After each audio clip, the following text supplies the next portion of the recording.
Bueno, para la siguiente exposición hemos considerado el nombre del profesor Juan Camilo Ríos. Él es un profesor adscrito a la Universidad del Valle, licenciado en Historia, encargado, o más bien sus fortalezas desde el punto de vista histórico también están relacionadas con la geografía. eh, y tenemos pues un buen conocimiento que ha manejado algunos temas de la Virginia Risaralda. Entonces lo dejamos con Juan Camilo y de antemano te agradezco mucho, Juan Camilo, la participación hoy con nosotros. Gracias. Vale, buenos días a todos. Pues primero agradecerles por la invitación. Realmente me parece que también es importante poder contribuir en los estudios genealógicos desde el campo de la universidad. Creo que es una contrarrevolución a lo que actualmente se ve como la historia y la genealogía. Y pues vengo a presentarles un poco, pues sería una aproximación de la historia familiar o la geomorfología del paisaje familiar de la Virginia Risaralda, que es precisamente esas transiciones paisajísticas a partir de la herencia, la compra, venta y movimiento de tierras. Bueno, entonces esta presentación la titulé Historia familiar de la tierra, precisamente porque me baso en una serie de 1200 folios que se encuentran en el Archivo Histórico de Cartago. Tuve la posibilidad y el privilegio de conocer a la doctora Lucy Murgeitio, que fue la precursora y la persona que se encargó de levantar la Casa del Virrey y nos permitió a todas las personas que nos dedicamos a la historia por hobby o por temas profesionales, desarrollar ciertos trabajos en el archivo histórico. Precisamente pues este agradecimiento es porque me permitió tomar las fotografías para hacer un análisis bastante detallado de estas transformaciones de compra-venta y entender un poco esa dinámica de lo que es la historia de la Virginia y vencer ese mito que nos quieren vender de la Virginia como el proceso de colonización agreste y esa comparación anglosajona que viene de la herencia de Parsons, que es este geógrafo que vino durante el siglo XX a hacer un proceso de estudio de organización de tierras para lo que sería el valle geográfico del río Risaralda.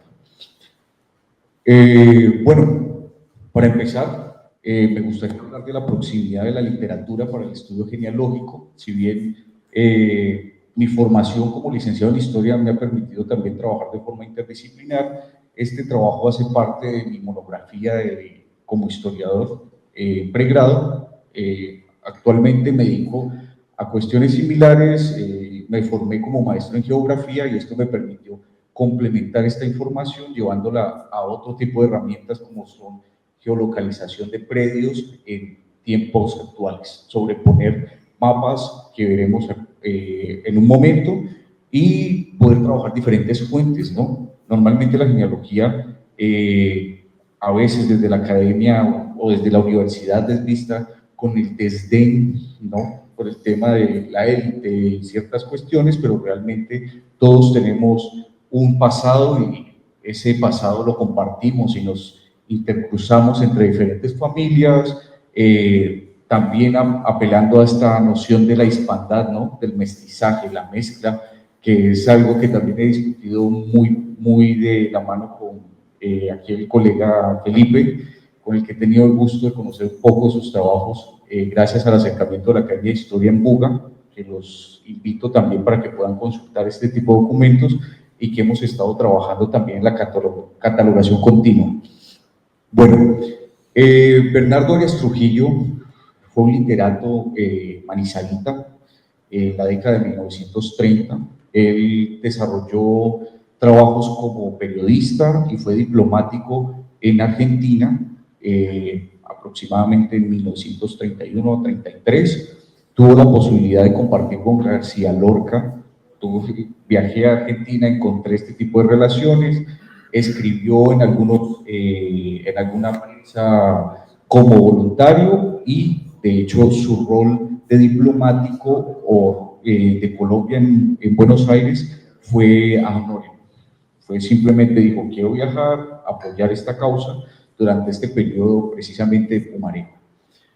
Encontramos que durante esta relación o trabajo que él va desarrollando, tiene una serie de novelas o de libros como son Risaralda, que es una fuente icónica para el proceso de poblamiento de lo que sería la actual Virginia, que normalmente la conocemos como Sopinga y su transformación a la Virginia, ¿no? Diccionario de emociones, entre otros tipos de libros que hacen referencia a este proceso costumbrista y nacionalista de la época que permitía como tal ver una impronta también política del literato.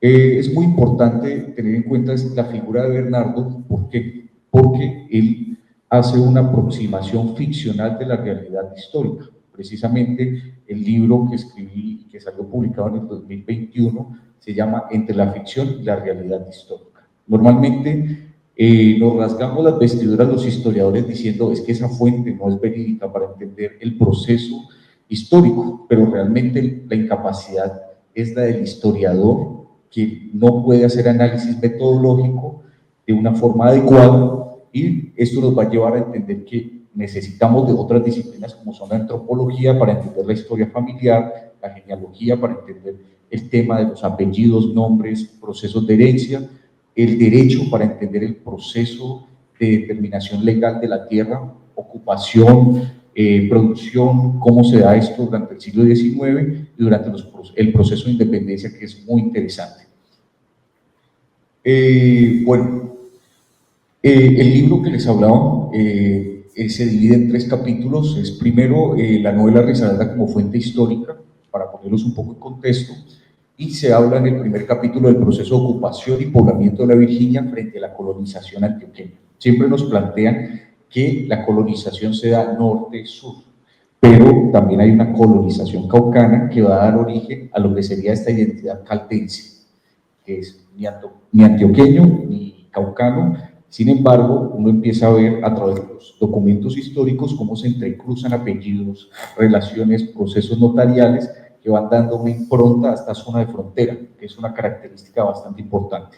Siempre en los estudios históricos nos dedicamos a abordar grandes ciudades que fueron esplendorosas durante el siglo XVIII y XIX, Popayán, Guadalajara de Buga, Cartago, Arma, pero poco se habla de estas zonas de frontera, que nos van a permitir entender, primero, esos procesos de poblamiento y entender también que no existe una guerra racial, como lo plantea el profesor Albeiro Valencia Llano, que con todo el respeto logré identificar que todos tomaron la novela como si fuera un hecho histórico verídico, pero no se fueron a las fuentes para confrontar estos personajes a través de los apellidos y los nombres y darse realmente cuenta cuáles eran sus oficios, los procesos de compra y venta y los procesos de ascenso social. Aquí podemos encontrar mujeres propietarias, mulatos, diferentes personas de diferentes orígenes que van a emerger económicamente a partir del proceso de plantación de cacao en esta zona de la Virginia, y que va a dar luz a un ordenamiento territorial temprano que desemboca con desemboca precisamente con las políticas de Rafael Reyes en la primera parte del siglo XX. Entonces, continuando, entendemos pues también la iglesia, el papel de la iglesia y la milicia como entes de control territorial que nos van a permitir entender el orden de lo que sería la Virginia. Es importante incluir este tipo de instituciones. ¿Por qué? Porque se habla de la Rochela, de lo que es Sopinga. Para los que han tenido la posibilidad de leer esta novela Risaralda, se hace una relación del proceso de civilización, porque era una idea en ese momento sobre la organización y el orden territorial que correspondía precisamente con esta legitimación de los poderes institucionales donde el Estado había estado ausente. Resulta que durante los periodos de independencia, todas estas zonas de fronteras quedan de cierta forma abandonadas debido a que había mayor interés e inversión en tipo de desarrollo de ejércitos, entre otras cuestiones, y la iglesia tiene un rol muy importante y es legitimar el uso de la tierra o la propiedad a partir de réditos a Nuestra Señora del Carmen, que es la patrona precisamente de la Iglesia de la Virginia y que también corresponde a Cartago. Encontramos el tema de los milicianos. ¿Por qué? Porque este círculo de tierra que es subastado precisamente para la época pertenece a un veterano de la Guerra de Independencia, que es Pedro Montevideo.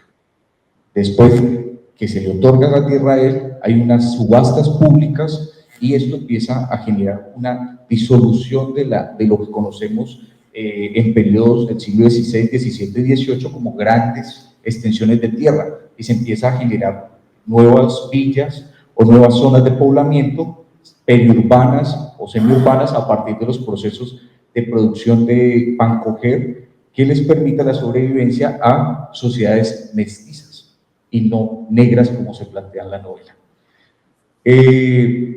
La importancia de la empresa privada en el tercer capítulo y el beneficio público también trata de generar confrontación con la historia que nos dan, o la versión de cómo la independencia realmente generó un provecho para lo que sería la República de Colombia. Yo estoy totalmente de desacuerdo. Viva España, con su organización territorial, con su documentación profunda. Ningún imperio, ni el francés ni el inglés, tiene una documentación tan rica como es el imperio español, desde los confines de ultramar, desde Filipinas hasta la península ibérica. Y uno lo puede ver a través de pares, con su organización documentada, que nos permite hacer investigación remota, pero también podemos dirigirnos al Archivo General de Indias.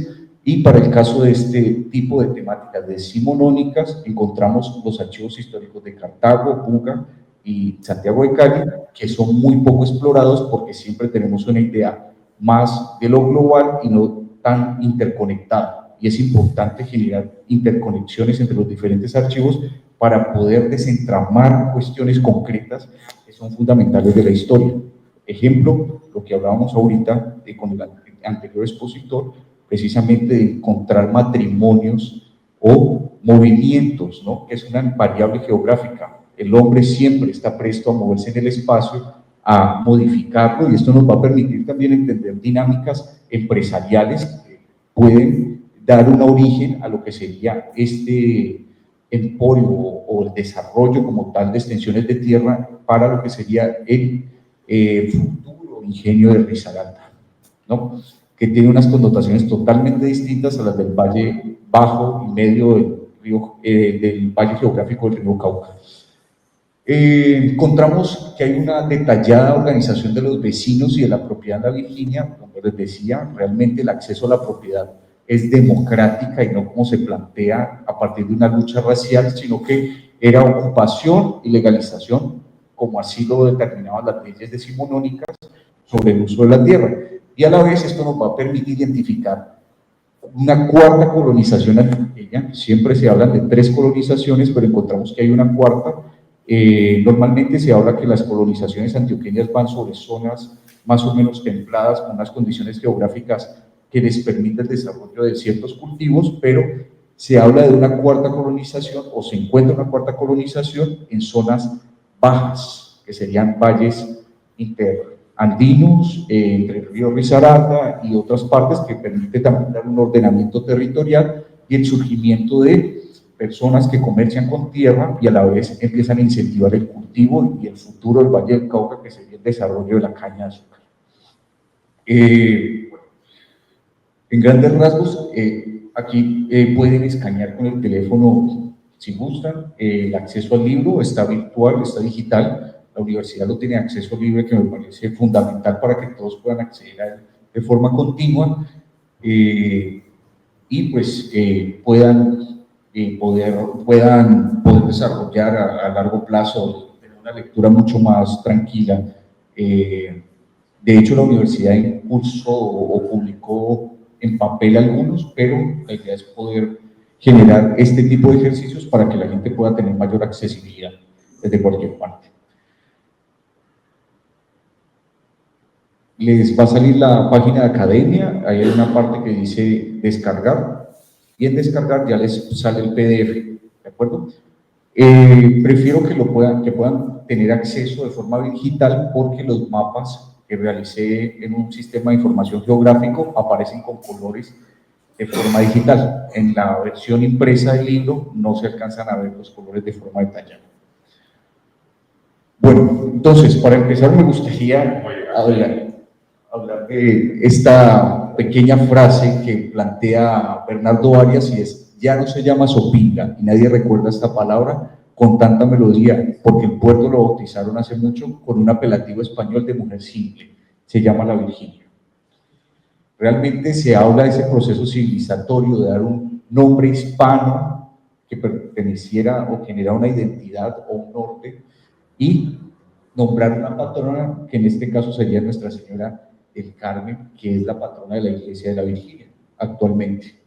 Encontramos que la novela al historiador puede lograr hablar de ciertas cuestiones, como son la colonización antioqueña, la confluencia del valle del río Risaralda y el valle del río Cauca. Siempre se habla de la colonización antioqueña como un macro proceso, pero no se tienen en cuenta las particularidades. El proceso de colonización antioqueña en las diferentes zonas del valle geográfico se dan en temporalidades distintas y en periodos que difieren mucho de las concesiones. Entonces, por ejemplo, en base a lo que plantea Parsons de las fanigadas y las construcciones, puede lograr desarrollar este mapa donde el primer color, que es el azul, son las fundaciones y migraciones antes de 1830. Eso en la parte norte de lo que sería Caldas actualmente. Encontramos de 1830 a 1850 las zonas en verde, de 1850 a 1875 las zonas amarillas. Y esto nos va a permitir geoespacializar fenómenos migracionales, empresa antioqueña y confluencia también caucana, porque el capital coexistía entre las dos partes. Encontramos que hay una cuarta colonización, que sería la de 1900 a 1930, que son estas zonas que encontramos como color naranja, que son las tardías y las que nos permite identificar, por ejemplo, por qué en ciertas partes del valle geográfico o en ciertas partes del valle, del departamento del Valle, van a hablar de cierta forma paisa, ¿no? Uno asciende, cambia la temperatura, cambia las costumbres, las formas, que esto nos permite, por ejemplo, generar mayor identidad para el Valle del Cauca y entender que no somos realmente una noción purista, sino la confluencia de lo que sería el Cauca y lo que sería Antioquia. Esto nos va a permitir como tal entender, como les decía, todo este proceso de 1537, las fundaciones y a la vez todas las concesiones de hectáreas para la construcción de empresa agrícola, pero a la vez de fundaciones para el desarrollo del país. Esto precisamente lo pueden encontrar en el libro, está en una tabla descrito, y esto es en base a una tabla que nos produce, que nos genera Parsons, ¿no? A la vez vamos a encontrar que el estudio de las jurisdicciones, o lo que es la Virginia, empieza a aparecer justamente desde 1846. Entonces encontramos que en este primer mapa colonial se ubica el río Sopinga. Este fue el primer indicio de que Sopinga sí existió. Como podemos ver acá, Sopinga. Y es la actual ubicación, la confluencia actual de la actual ubicación de la Virginia.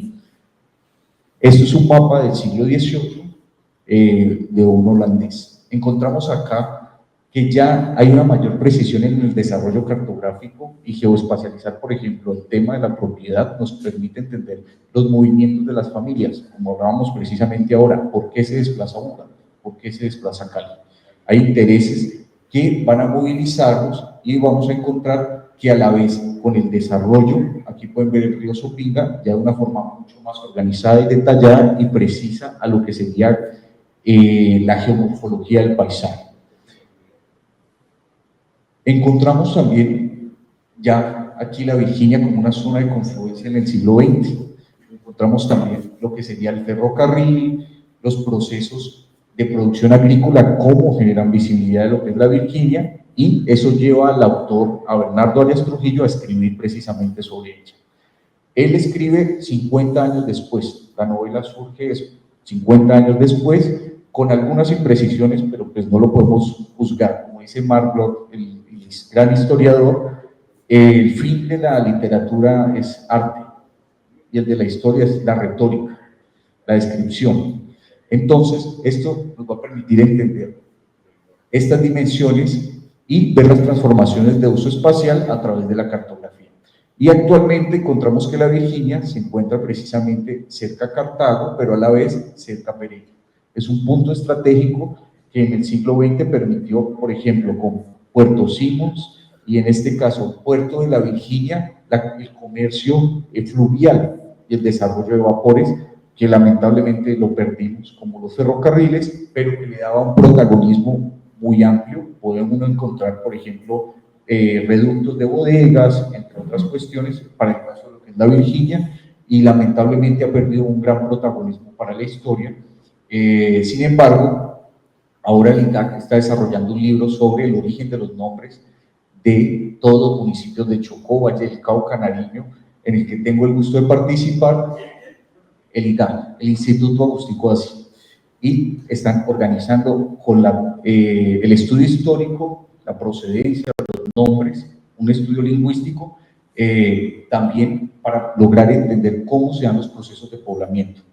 El hecho de haber estudiado la Virginia da luces para entender el proceso de poblamiento de Balboa y otras zonas próximas que no son tan desarrolladas para el estudio o tan importantes para el estudio económico, pero que sí generan un impacto en esta red comercial en lo que sería el valle geográfico del río Risaralda.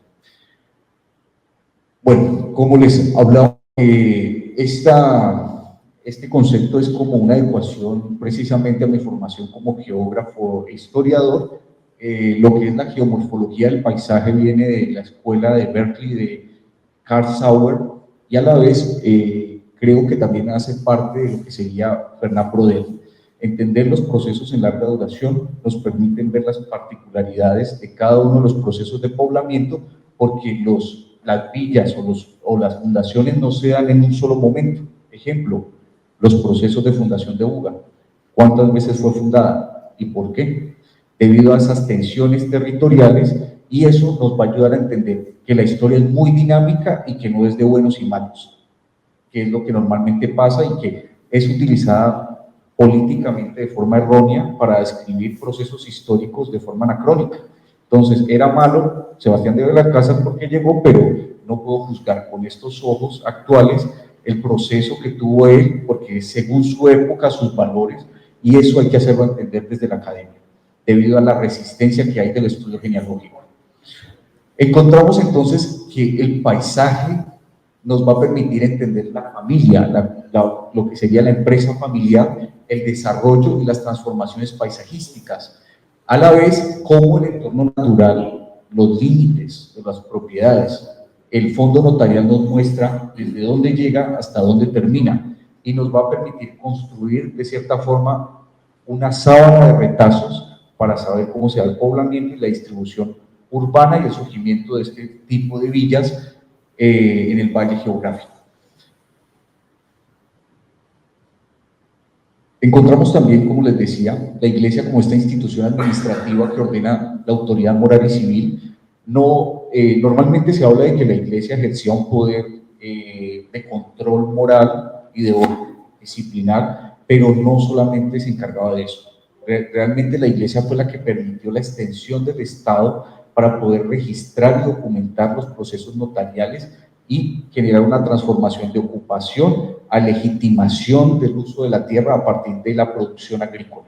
Entonces, las leyes del siglo XIX nos plantean a través de diferentes artículos que la tierra es de quien la trabaja, y en estas zonas, que son zonas de frontera, sean procesos de habitación de grupos de personas que no tienen la posibilidad de ser propietarios en lugares como son Antioquia Central o Cauca Central, y empieza a haber un ascenso social a partir de la producción agrícola de cacautales o de platanales, que para la época, de platanales para la época, que va a permitir un ascenso concreto de personas como son Demófilo Candela, que les mostraré en un momento, que empiezan a acaparar tierras y desmiente esa cuestión que nos plantea sobre el paisaje de la caña actual, donde se habla de usurpación, donde se habla de dinámicas de desplazamiento, realmente es mucho más dinámica esta parte y esto nos va a permitir desmentir muchas de las afirmaciones que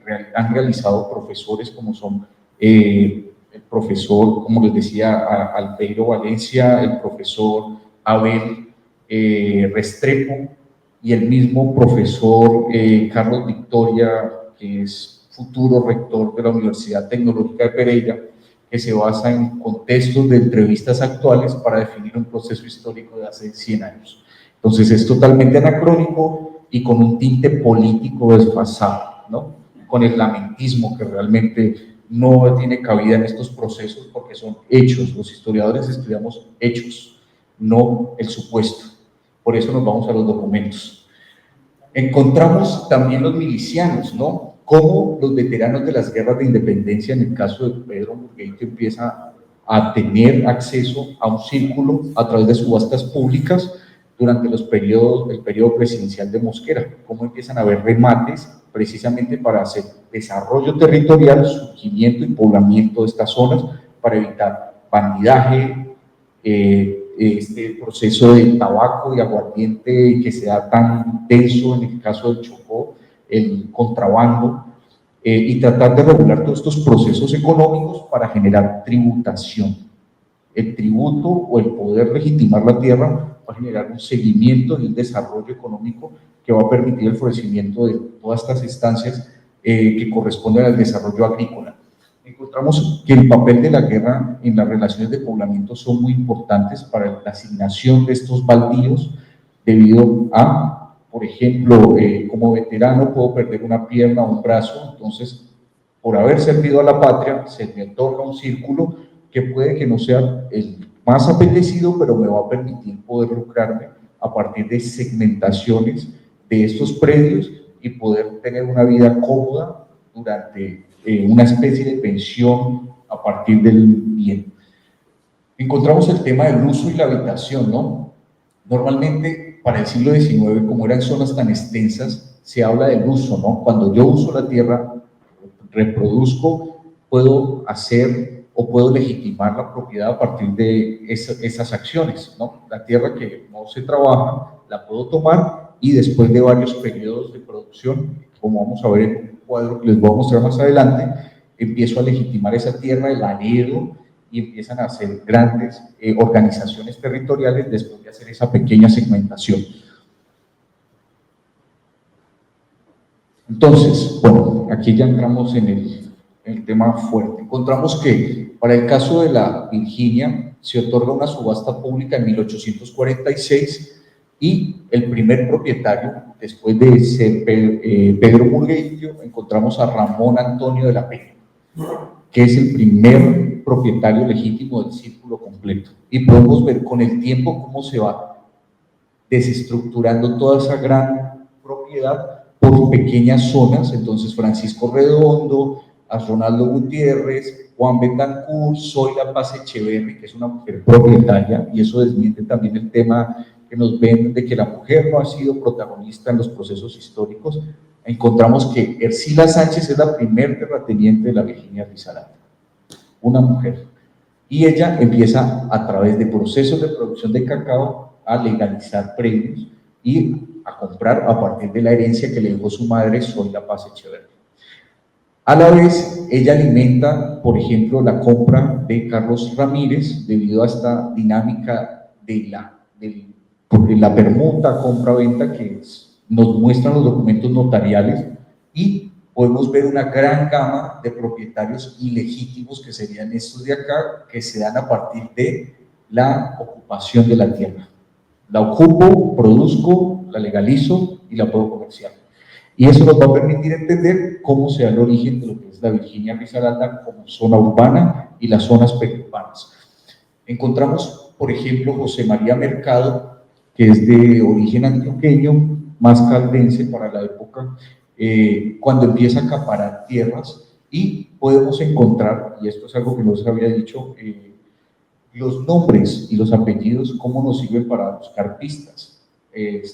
Por ejemplo, el autor Carlos Gisburg nos habla de los rastros y las huellas en la historia. La literatura me permitió identificar ciertos personajes y con esos mismos nombres me fui a buscar los documentos históricos. me di cuenta que los personajes que ficcionalizaba Bernardo Arias Trujillo realmente eran propietarios que sí existían en realidad y que comerciaban la tierra y que tenían relaciones dinámicas, pero también se forman arquetipos de lo que es la idea de ser una persona durante ese periodo. Entonces, por ejemplo, el caso de Francisca Durán era vista como una mujer libidinosa en la novela, pero se le veía así porque ella se casó más de 2 veces debido a su viudez y porque tenía matrimonios con mulatos, no netamente con blancos. Y ahí entra el tema de la mezcla, que nos quieren vender una idea racializada que realmente no es coherente con un proceso de colonización hispana donde hay un mestizaje. Ahí apelo a Solange Alberro, la profesora francesa que nos habla de gachupina y criollo, que son como los procesos, las oportunidades y la economía permite el ascenso social sin importar la pigmentocracia como ocurre en los procesos anglosajones, holandeses o franceses en algunos casos. Encontramos también, por ejemplo, Joaquín Mazuera, ¿no? Moqueño, comercio cartagüeño también, tienen conexiones ahí entre los procesos de Buga. De hecho, muchos de los procesos notariales los pude confrontar con el archivo histórico de Buga para saber quiénes eran, de dónde venían, y normalmente vienen de sur a norte. En cada uno de estos archivos históricos aparecen los procesos de compras y ventas, y esto nos va a permitir identificar el primer terrateniente mestizo más mulato, hijo de Valentina Candela, que era una mujer que llegó a ocupar un pedazo de una extensión de tierra y a partir del producto del cacao pudo comprar otra y otra y otra, y a partir de la herencia se puede ver el acaparamiento de tierras de lo que sería, en este caso, Demófilo Candela. Después encontramos que Demófilo le vende a Francisco Jaramillo Ochoa, que es el prócer de, por así decirlo, la figura icónica de la Virginia. El estadio se llama Francisco Jaramillo Ochoa, el puente se llama Francisco Jaramillo Ochoa, porque es precisamente este señor, debido a la empresa y a la producción agrícola, quien empieza a desarrollar infraestructura dentro de la Virginia. La iglesia, los puentes, las primeras calles, las primeras escuelas que se dan, y ese desarrollo económico nos va a permitir entender un paso de estos procesos de legitimación de la tierra que eran por ocupación o procesos organizados donde ya se organiza un tributo público, un rédito del 5% sobre cada propiedad, que esto no existía antes a 1846 y que se va perfeccionando hasta 1920 con la llegada de los vapores y las empresas mucho más desarrolladas para esa época en la Virginia, y que nos va a permitir entender ya una dinámica comercial a través de las redes fluviales del río Cauca. Encontramos, por ejemplo, este tipo de confrontaciones, no son individuales, sino que están sobrepuestos. Encontramos a Ercila Sánchez, que tiene propiedades o movimiento de tierras desde 1902 hasta 1913, pero se intercepta con los procesos de otros terratenientes para el momento. Encontramos a Carlos Ramírez, a Ignacio Jaramillo, de origen antioqueño, a José María Mercado, de origen antioqueño también, los Mazuera de Cartago, y la gran revelación para este caso fue Demófilo Candela, que deslegitima esa idea de la ocupación agreste de la Virginia.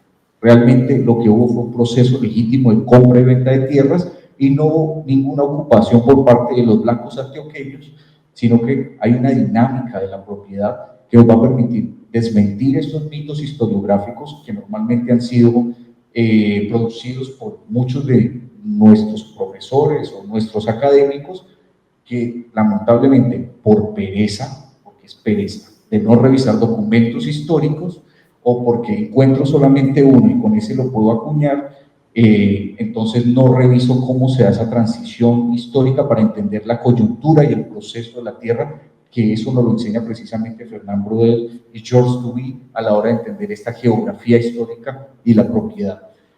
Y por último vemos cómo al final todos estos pequeños terratenientes terminan vendiéndole a Francisco Jaramillo Ochoa y da el origen de lo que sería el ingenio precisamente que se encuentra actualmente en esta parte, y desmiente totalmente esta idea de proceso de ocupación agreste que nos plantea Bernardo Arias Trujillo a partir de una idea ficcional. Y de ahí viene precisamente el nombre del libro, entre la realidad y la ficción histórica, que es un análisis literario y a la vez nos va a permitir entender nociones de territorialidad, como ese proceso de ocupamiento de la tierra, la multiterritorialidad que funciona desde los diferentes estamentos sociales, que no serían razas, sino más bien linajes, como se plantean también, linajes o procesos de, se me fue el nombre, de castas, que serían los correspondientes al estudio hispano. Encontramos autores como Donís, Hernández y Hasberg, que son historiadores y geógrafos, pero que realmente nos permiten generar análisis de características de geografía histórica. Por ejemplo, esto también me ayudó a debatir un poco este proceso que nos plantea Francisco Zuluaga con la historia regional. Realmente se ve la historia regional como algo desconectado de la historia global, y el libro, por ejemplo, nos permite entender con la investigación dinámicas que funcionan desde Roma para definir cómo funcionan las relaciones eclesiásticas y a la vez esto cómo impacta en este proceso de multiescalaridad, cómo las cuestiones que corresponden a la gobernabilidad, al desarrollo territorial, no solamente no generan un impacto local, sino que corresponden a cuestiones más regionales. Encontramos el debatir este concepto de colonización antioqueña, que suena bastante agreste y que es mal utilizado para definir como una ofensa al proceso de la llegada de los antioqueños y de la empresa antioqueña, y más bien utilizar el proceso de migración. Los procesos de poblamiento de Colombia son migraciones al final. Todos venimos o tenemos orígenes distintos. Ejemplo, soy jugueño, pero mi padre es caldense y mi madre es santandereana. Entonces eso nos ayuda a entender estas dinámicas de regulación, de movimiento, que enriquecen precisamente la historia territorial y desmienten todas estas nociones radicales donde plantean temas raciales. Llevamos a debatir a Parsons, a Gardner, a Luis Ervin Prado y a Christie a partir de estos análisis con las fuentes primarias. Al parecer, a muchos historiadores se nos ha olvidado ir a la fuente primaria y nos hemos quedado haciendo historiografía, de la historiografía, la historiografía, la historiografía. Entonces, yo leo a mi colega porque es el que trabaja, pero no voy al archivo porque ya lo trabajó. Entonces, ahí eso también ayuda a pensarse un poco esa noción metodológica de cuál es la labor del historiador. ¿Estamos realmente haciendo historia o historiografía?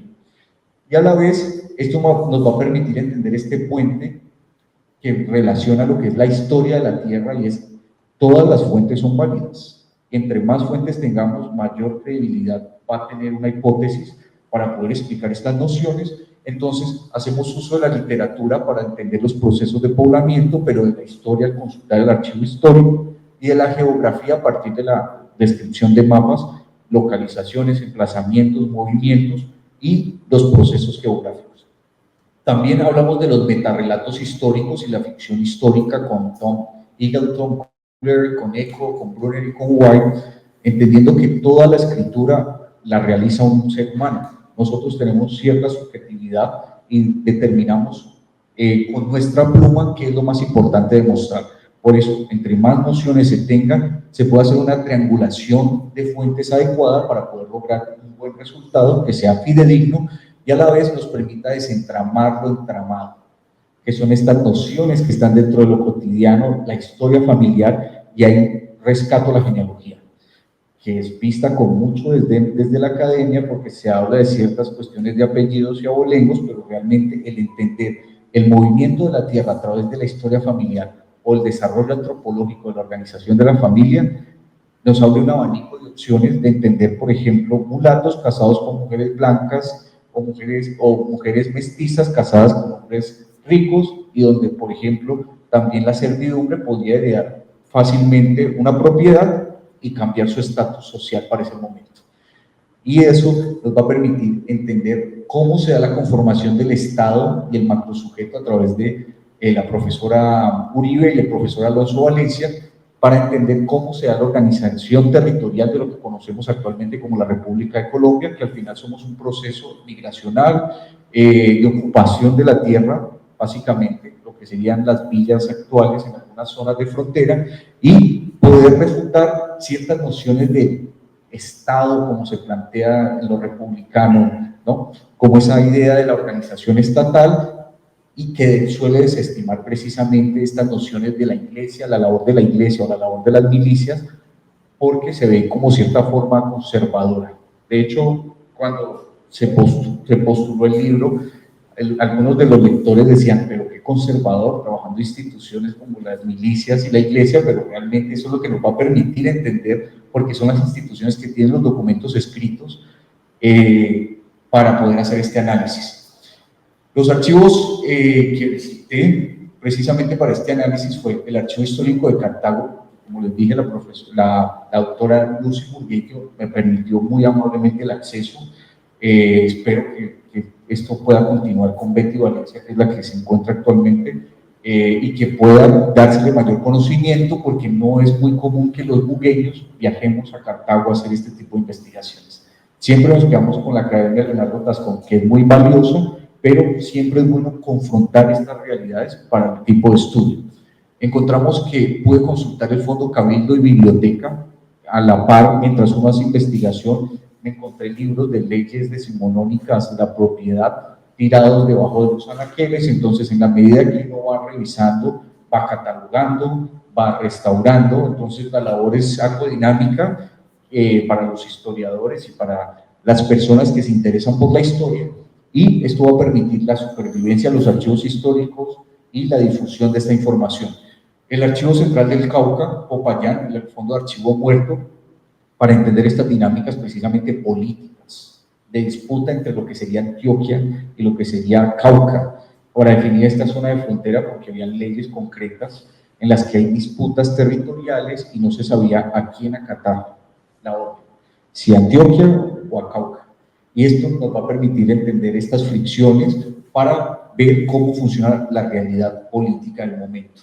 El Archivo General de la Nación con el Fondo Colonial, ahí pude encontrar la primera referencia de Sopinga. Sopinga viene de los indígenas, es una palabra indígena y no como planteaba Hernando Arias Trujillo de forma coloquial, que es una palabra dice negroide, y se refuta precisamente a partir del análisis de las fuentes primarias en el Fondo Colonial.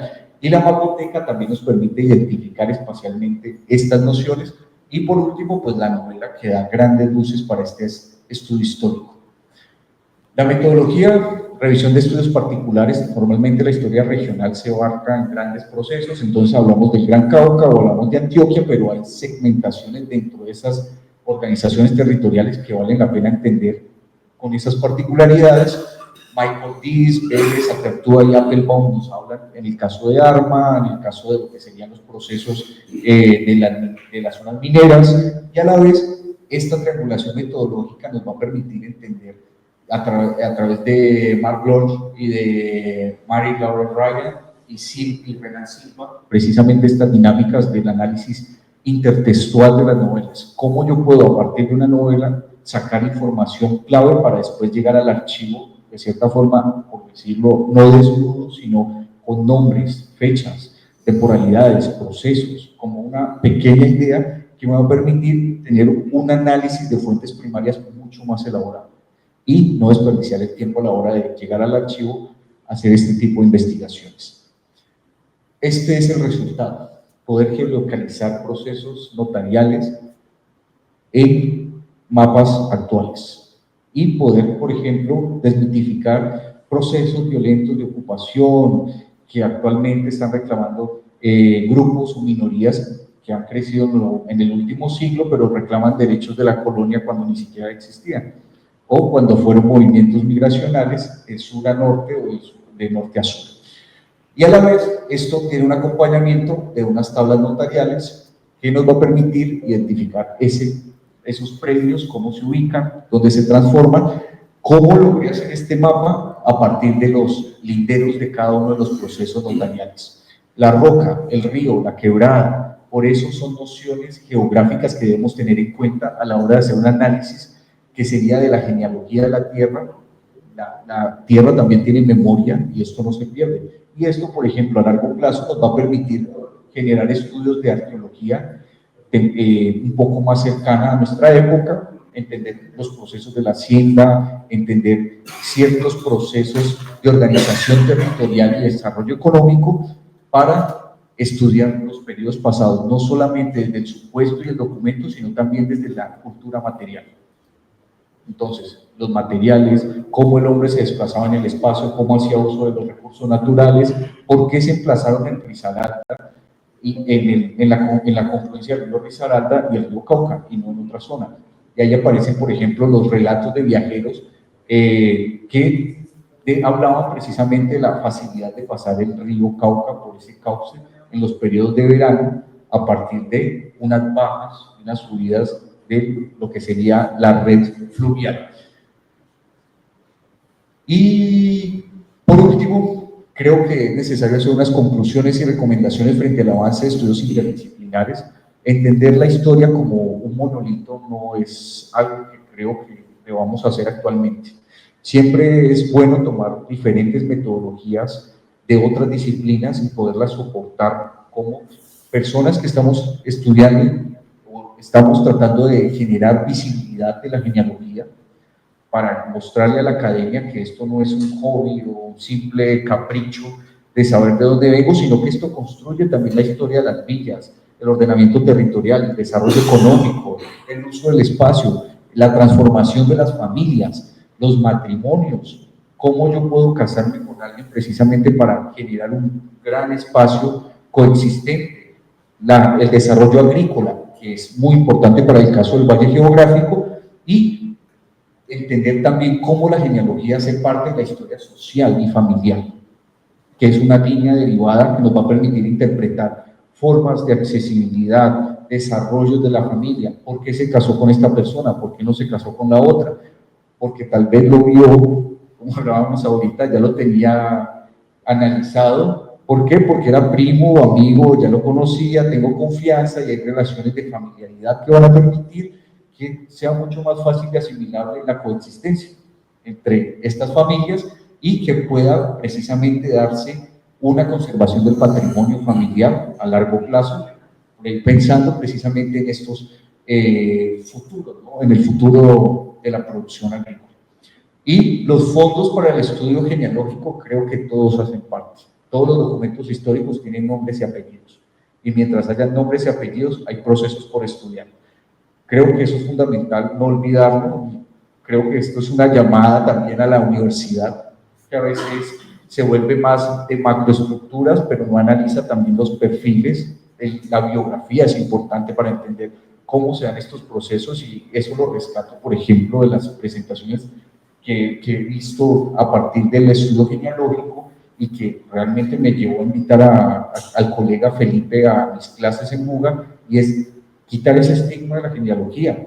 Los estudiantes ahora quieren saber de dónde vienen, y también esa relación con Family Search nos está llevando a poder desarrollar árboles genealógicos, a ver cruces, a ver desarrollos como tal en la parte de la historia familiar, no solamente de las élites como lo plantean en la Universidad del Valle y que muchas veces le hacen resistencia, sino simplemente para saber de dónde venimos y para dónde vamos y qué es lo que vamos a hacer. Bueno, eso es todo. Muchísimas gracias.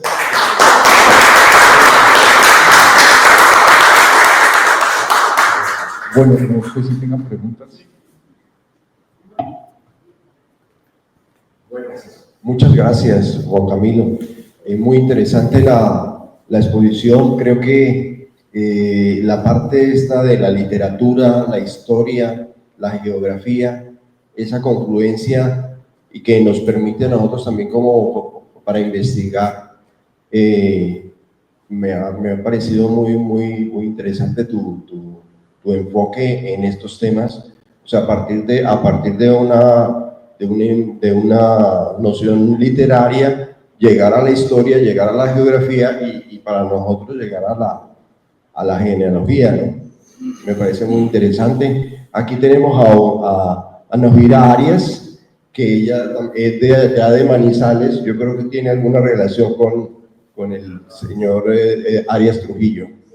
Sí, mira, hace como un mes se celebraron los 130 años, hace más o menos un mes se celebraron los 130 años de Bernardo Arias Trujillo. Entonces estuve con la Academia Caldense de Historia en el evento y estaba por ahí buscando una fotografía que tomé sobre la desembocadura del río Risaralda en el río Cauca. Es muy hermosa esa parte que, como usted plantea, es el sitio de asentamiento de los de Sopinga, que actualmente es la Virginia, sí. Entonces fue un evento muy lindo de la Virginia y entonces allá hicimos pues el acompañamiento, sí. Yo soy de Manizales.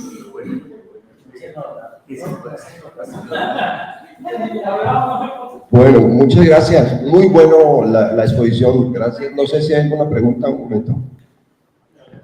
Me gustaría recomendarles una página que se llama allmaps.org. Ahí no sé si podamos ingresar a Google para mostrarlos. Ahí aparecen mapas históricos de cualquier parte del mundo, de diferentes periodos históricos. Allmaps. Si quiere, repite para que quede la gente. Es Allmaps.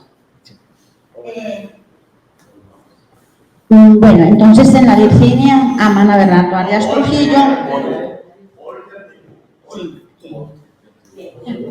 Sí, mira, que en la Virginia aman a Bernardo Arias Trujillo y entonces yo les regalé la genealogía de Bernardo Arias Trujillo, desde el primer Arias que llegó a Colombia, porque un familiar, los abuelos y bisabuelos de Bernardo Arias Trujillo fueron de los fundadores de Sonsón y uno de ellos fue el primer alcalde de Sonsón, el bisabuelo de Bernardo Arias Trujillo. Y luego ya llegaron ya se desplazaron sus descendientes a Salamina y Manzanares, y ya siguieron el poblamiento del resto de Caldas, norte del Tolima y norte del Valle. Gracias. Es muy interesante.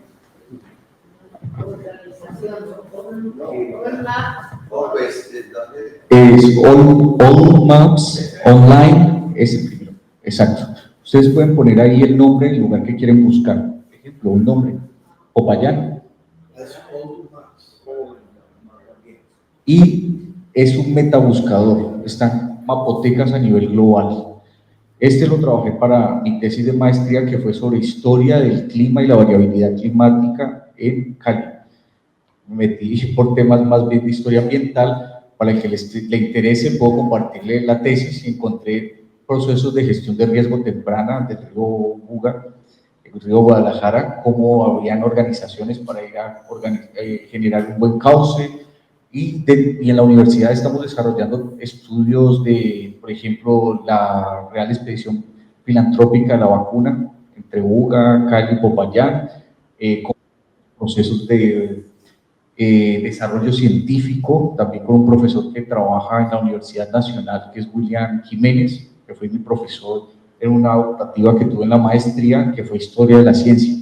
Y encontramos unos estudios bastante interesantes para lo que sería el desarrollo de la ciencia en Popayán, minería, estudios vulcanológicos, sismológicos, entre otras cuestiones.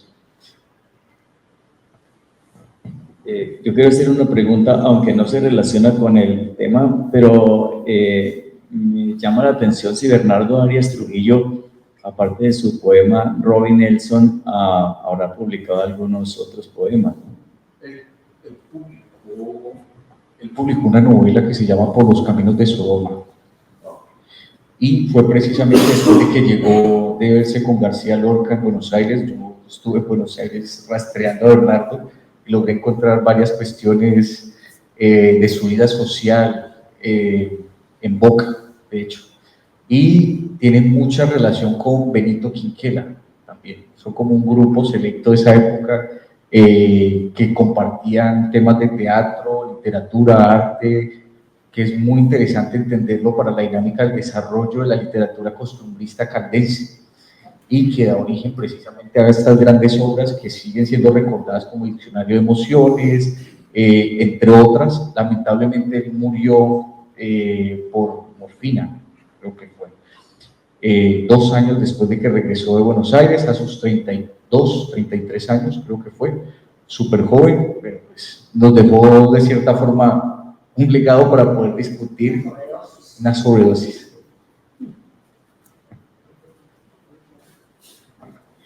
Juan Camilo, de entrada, muchísimas gracias por la presentación, impecable, felicitaciones, el nivel de detalle con el que se maneja y sin duda pues este espacio abierto contigo es muy enriquecedor para todos nosotros. Yo tenía dos preguntas y es, la primera, mencionaste en algún momento el tema de unas fuentes documentales con milicianos y veteranos que hacían solicitudes para adquisición de tierra. ¿Has podido ver puntualmente dónde se encontraron estas solicitudes de estos milicianos? Porque pues eso para nosotros es un poco interesante porque cada que hay un expediente de estas naturalezas pues es casi que genealógico, entonces pues ese no lo tengo ubicado.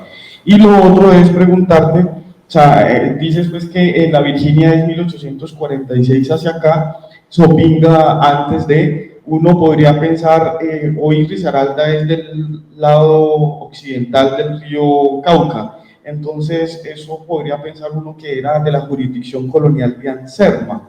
Entonces, si es así, anterior a ello, en los periodos coloniales, Sopinga fue un asentamiento humano como un pueblo de indios o simplemente estaba vinculado a un río. Esa es la pregunta que no lo sabía.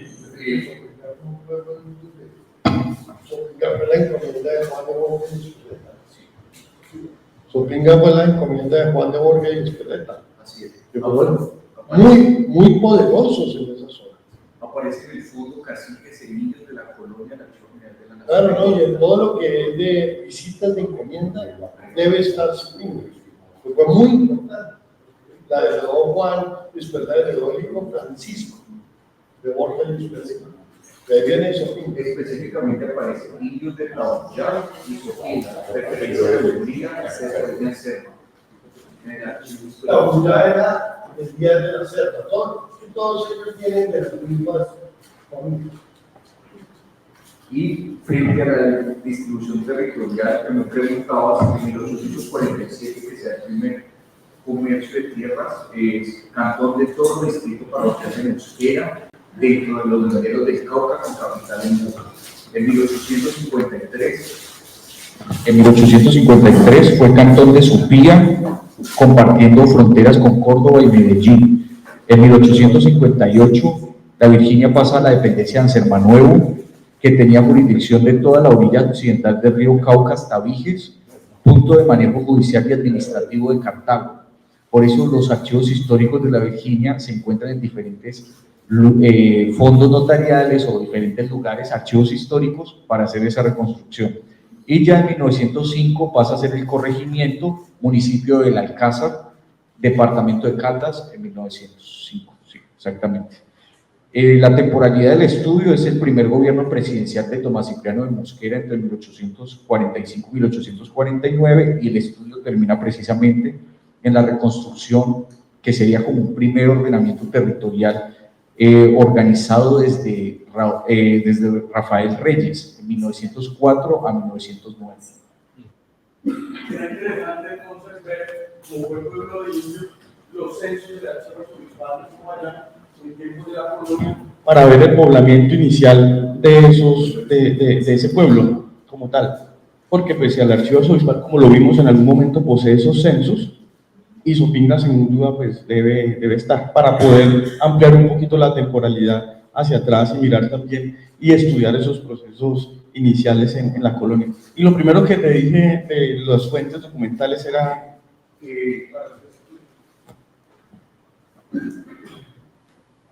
sí, esto se encuentra en los procesos de subasta pública. Por ejemplo, cuando se dan los documentos notariales, que se dice, bueno, de quién viene la tierra y hacia quién va, o hacia quién se concesiona. En el caso de Ramón Antonio de la Peña, en ese documento notarial es que aparece Pedro Murguillo. pero como expediente veterano. Aparecen los nombres y después hay un libro de un historiador de Toro, Diógenes Piedrahíta, que da como una idea para hacer referencia al archivo histórico.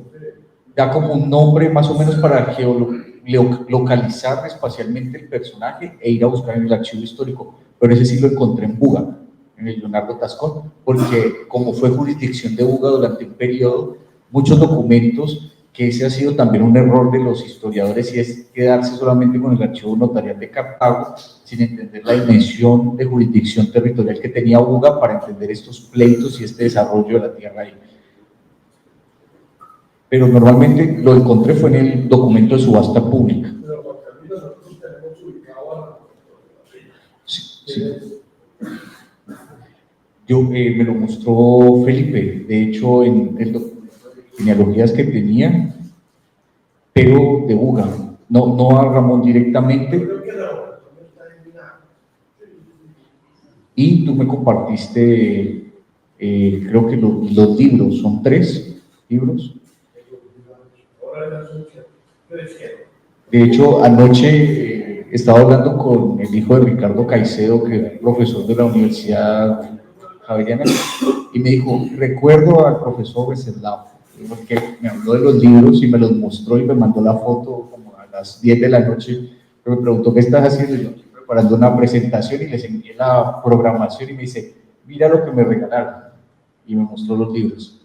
Entonces, es muy importante la contribución realmente que han hecho ustedes como equipo y el profesor, precisamente porque eso ayuda a desentramar muchos mitos que tenemos sobre el proceso de poblamiento y la historia familiar del Valle Geográfico, y que desmiente muchas cuestiones que realmente ya están como para recoger de esa escuela americana de guerras raciales que no va hacia ningún lado.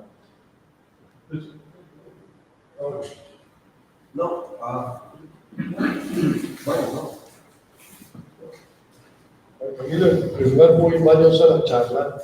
Yo personalmente me confieso pues, muy poco conocedor de los procesos de historia, de background. Obviamente he leído Gisburg.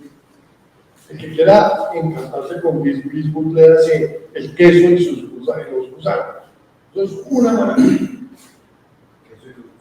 Eso, consigue ese libro y se van a divertir y van a entender lo que vi. Pero pues nosotros vamos, pero sí entiendo que es muy importante que este grupo se aproxime a eso y lo empiece a estudiar seriamente y metodológicamente. Eso da de cierta forma una solidez Inmenso. frente al campo académico y una revaloración de la genealogía como algo vital para el estudio de la historia social. Y yo personalmente es lo que espero al interactuar con la Universidad del Valle. La gente me diga, hombre, usted va a estudiar, bueno, yo empecé a estudiar la conquista. Y a mí lo primero que me dijo, mi hijo es historiador, ¿no? Que es la conquista de América de Todorov. No me diga, ese libro es un libro apasionante. No tiene nada de los conquistadores nuestros, pero da toda una visión debatible.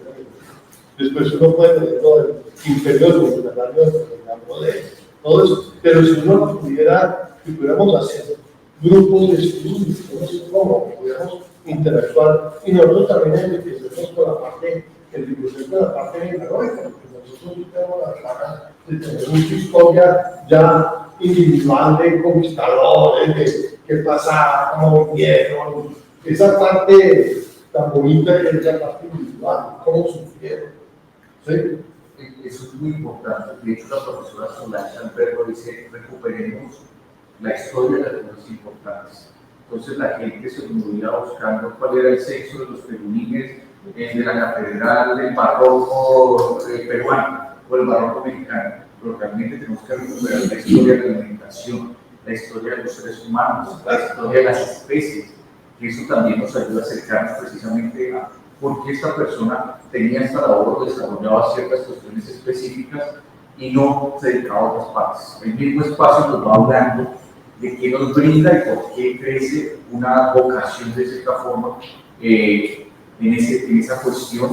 En el caso de las minas es muy importante, creo que no se le ha dado el protagonismo a esta zona de frontera entre Chocó, Antioquia y Cauca, y todavía hay bastante por explorar ahí. Gracias. A ustedes. Sí. Pero qué pena, una última pregunta. Me gustó muchísimo la charla tuya, muy bien presentada. Además, tienes una cancha como presentador admirable y muy bien detallada, muy bien documentada. Y te felicito también por la mención a Lucy Murgueitio, que fue una persona que yo admiré muchísimo, y lo que estás haciendo con Betty Valencia en Cartago, que es extraordinaria también. Me sorprendió un poco como la mención a Albeiro Valencia Llano como historiador del Viejo Caldas, destacado, y quisiera saber si tienes alguna crítica importante que pudiéramos tener en cuenta para revisar su obra, porque es una de las personas que yo tengo más en cuenta en todo lo que ha sido la colonización de Caldas. Bueno, antes de continuar con la pregunta, también quiero agradecer al señor Roberto Jaramillo y a John Jairo Borges, que nos abrieron el archivo histórico en Boga, la Academia de Historia, y frente a lo del profesor, creo que eso depende de la disciplina de cada momento. Ellos se formaron en una escuela anglo y refutarlo no significa, de cierta forma, contraproducente, sino que es algo que también corresponde a la disciplina histórica y a todas las disciplinas. Es necesario hacer revisión de lo que ya está escrito, porque normalmente nos dicen, ¿y usted para qué va a estudiar la conquista si ya se ha estudiado la conquista mucho? Pero siempre el ojo del historiador y las particularidades son las que nos permiten identificar. Tal vez el análisis, de hecho en el primer capítulo de este libro se habla de cómo se puede hacer un análisis intertextual de una obra literaria para sacar características históricas, que tal vez es una forma que tal vez el profesor Albeiro no había tenido en cuenta, porque normalmente la historia se formaba a partir del documento y se entendía la literatura como un documento fiable, tal como un documento notarial, porque era un literato con gran nombre y que realmente genera una importancia y una identidad caldense. Sí, es más que todo como rebatir o revisar lo que se había hecho.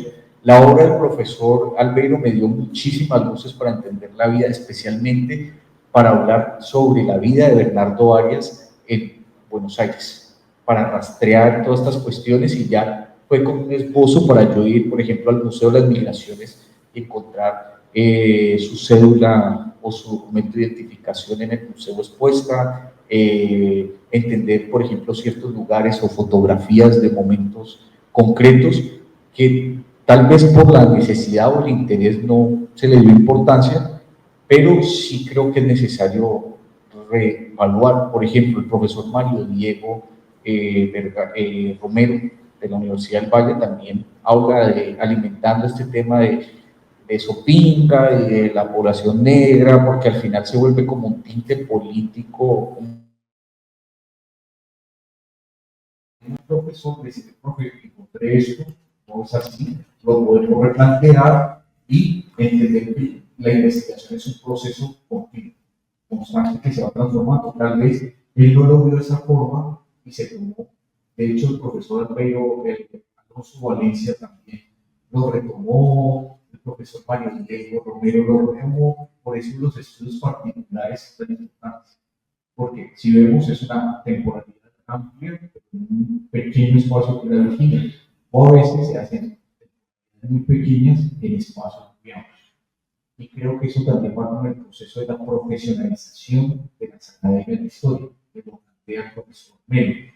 Cómo debemos precisamente generar esos puentes de conexión y no estar como diciendo, bueno, es que lo que usted hace no es válido, sino más bien hacer un acompañamiento a lo que ya se ha hecho, revisar y poder reorganizar esta información a partir de los nuevos hallazgos. Es algo como una arqueología del pensamiento que plantea Michel Foucault. Ir buscando precisamente, y también si lo asemeja al oficio del arqueólogo, él va escribiendo para lo que va encontrando. Por eso la indagación es tan importante para mirar estos libros. Y pues el libro tiene ya su buen tiempo. Espero que la gente pueda seguir investigando más sobre el Bernardo y sobre la historia de Caracas, de la identidad caldense, de cómo surge, porque se habla de un sujeto caldense, pero no se habla de una organización política constantemente y se va identificando como alguien distinto a Antioquia, pero también alguien distinto al Caucano. Entonces, creo que es más una cuestión de acompañamiento y de rebatir y reorganizar estas ideas o esos postulados. Bueno, listo, gracias. Bueno, muchas gracias, Juan Camilo.